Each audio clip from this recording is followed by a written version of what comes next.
Zambakro, village de la commune de Yamoussoukro, va abriter la zone industrielle de la capitale politique de la Côte d'Ivoire. La livraison de plusieurs infrastructures socio-éducatives réalisées grâce à la purge des droits coutumiers de Zambakro a donné lieu à une très belle fête. Un village modèle pour une gestion moderne engendre ainsi des réalisations d'une valeur de plus de 400 millions de francs CFA. L'éducation, parce que demain, on n'aura plus de terre. Mais si nous avons des cadres, ils peuvent nous venir en aide avec leurs idées, avec leurs moyens. Nous avons reprofilé toutes les rues du village. Nous avons procédé à l'adduction d'eau du nouveau quartier, à l'électrification de ce nouveau quartier, permis de rendre plus viable le centre de santé.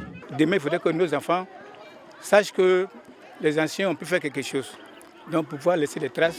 Le responsable de l'éducation nationale et de l'alphabétisation du Bélier a magnifié l'action de la population de Zambakro en faveur de l'éducation pilier du développement.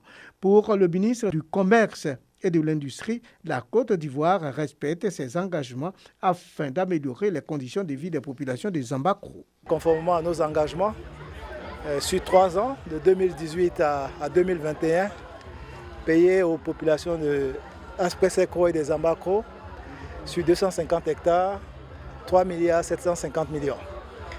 Et les populations propriétaires terriens, également les chefs de Zambakro, ont pris la décision de réinvestir une partie de ce fonds en pensant aux générations futures. Les terres cédées pour la création de la zone industrielle permettront le développement de Yamoussoukro. À Yamoussoukro, on transforme maintenant tout ce qui concerne la noix de cajou et d'autres produits et il y a de l'emploi qui se crée. La zone industrielle de la capitale politique de la Côte d'Ivoire est d'une superficie de 750 hectares.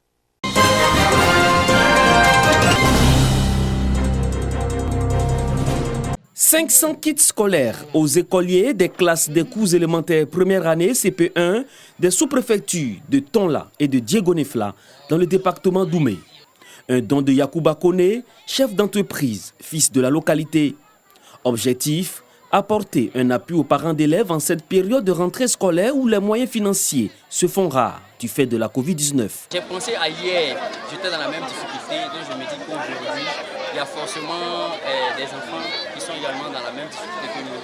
Alors on a pensé à eux afin de pouvoir aider les parents également à scolariser leurs enfants. Des kits constitués de livres de lecture, de cahiers, de crayons de couleur et bien d'autres fournitures scolaires. Le donateur vient ainsi non seulement soulager les tout-petits et leurs parents, mais aussi sortir les enseignants des difficultés auxquelles ils sont confrontés quand les apprenants n'ont aucun document. Chers collaborateurs, relevons ensemble les défis en faisant bon usage de ces kits à travers un enseignement de qualité, gage de réussite pour les bénéficiaires. Vous qui êtes les heureux bénéficiaires, vous devez prouver par votre sérieux au travail que vous méritez ce que votre papa, Kone Yacouba, vient de vous donner. Les bénéficiaires sont issus de 81 écoles primaires des villages et villes des sous-préfectures de Tonla et de Diegonefla. Ousmane Dambélé, inspecteur de l'enseignement préscolaire et primaire de Diegonefla, exhorte les enseignants à mieux entretenir le matériel reçu et encourage les parents à faire de l'école obligatoire une réalité.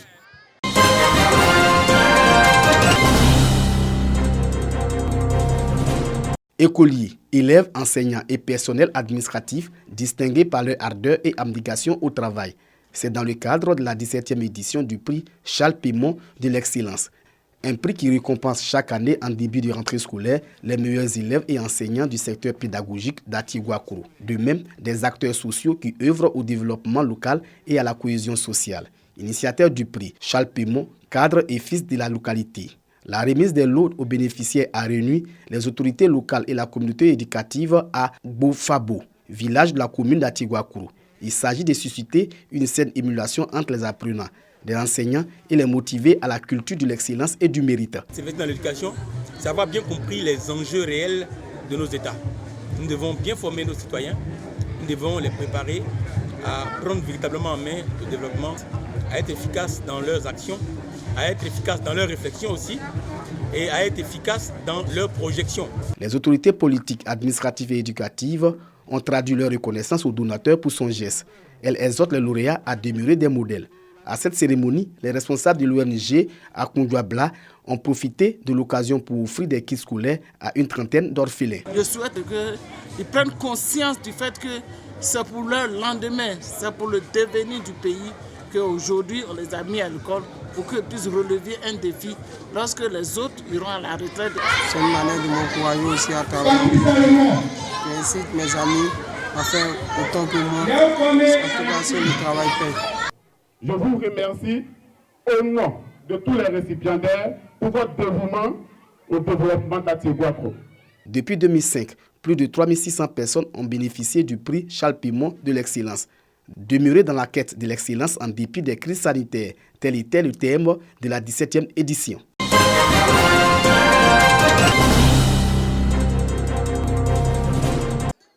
Le canton Nongholo, dans la région du Kabadougou, vient d'installer son 6e chef.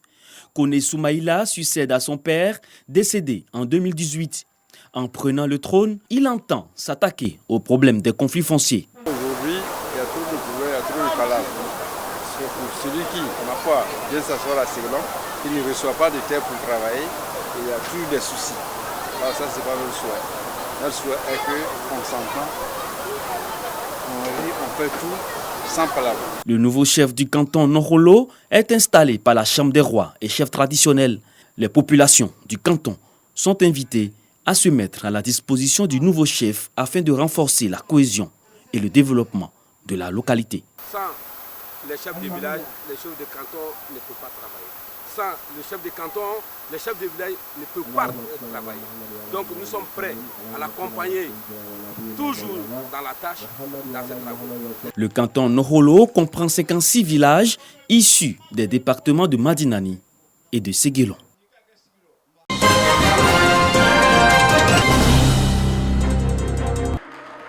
Les jeunes stylistes et modélistes veulent participer au développement de la région de Gbeke à travers leur créativité. Pour y parvenir, ils misent sur l'union et l'attente des membres de leur corporation. Regroupés au sein d'un mouvement associatif dénommé Innovis, les stylistes et modélistes se veulent aussi des formateurs de jeunes mannequins en vue du rayonnement de leurs activités. En témoigne le festival de la mode appelé Klama Fashion Show. Il marque la sortie officielle de la première promotion des jeunes de Bouaké formés au métier de mannequin. Occasion également pour les acteurs de la mode de faire leur promotion et de valoriser leur talent. Bouaké m'a accueilli, Bouaké m'a adopté. Le nom Klama déjà ça vient de Bouaké et c'est un nom qui m'a été inspiré par ma mère qui m'a donné le nom Klama parce que j'étais à la recherche de quelque chose de beau. Le public a apprécié l'initiative à sa juste valeur. C'est une belle initiative de faire la promotion de d'abord notre culture et aussi nos différents imprimés locaux et aussi faire la promotion des acteurs de la mode au niveau de la région du Béquet. Je suis sûr de mes modèles. J'ai déjà fait beaucoup dehors et les gens ont aimé. Donc je dois imposer ça chez moi. Dehors, je suis déjà allé à Bobo Fashion, je suis allé à Bassam Fashion, ils ont beaucoup aimé. Une exposition marchande, un panel et une remise de diplôme de participation aux stylistes ont couronné cette première édition Klama Fashion Show.